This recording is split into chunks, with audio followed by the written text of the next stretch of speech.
Many times have you promised yourself a fresh start, a new workout plan, a new routine, a new diet, and yet, halfway through, the motivation fades away, and you find yourself back where you started. I know that feeling all too well. I've stood in front of the mirror touching my waistline with frustration, wondering why I couldn't stay consistent. I've told myself, this time will be different, only to watch the days slip by with no change. But what I eventually learned is that motivation doesn't just fall from the sky, it's something you build, step by step. And today, I want to share not only how I found the strength to keep going but also the very struggles that nearly broke me, and exactly how I overcame them. The first and most powerful source of motivation begins with your why.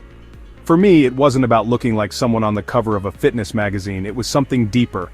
I was tired of running out of breath after climbing a single flight of stairs. I wanted to feel alive again, to feel confident when I looked in the mirror, to live a life where I wasn't held back by my own body. That was my reason. But here's the truth, most people don't really know their why.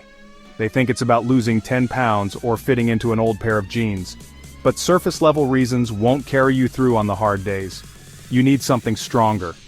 Take time to ask yourself, why do I really need to change? Write it down. Put it where you'll see it every single day. Because on those mornings when you want to stay in bed, that reason will pull you up, remind you of what's at stake, and give you the strength to move. The next lesson I had to learn was how to break my big goals into smaller wins. I used to set impossible expectations. Once I told myself I'd lose 30 pounds in 2 months. Guess what happened? I failed miserably. And when I failed, I felt defeated, like I'd never make progress. The problem wasn't me, it was my mindset.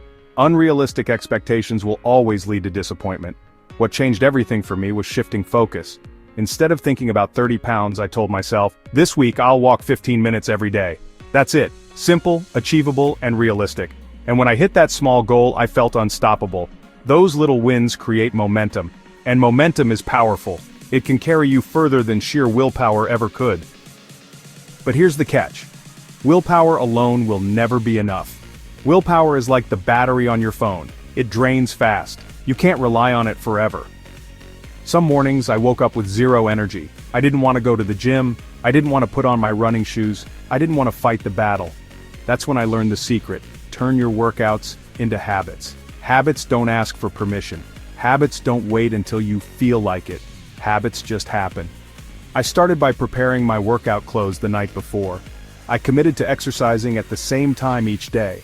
Soon it wasn't a debate in my head anymore. I didn't waste energy arguing with myself, I just showed up. And once it became part of my routine, it was no longer about motivation.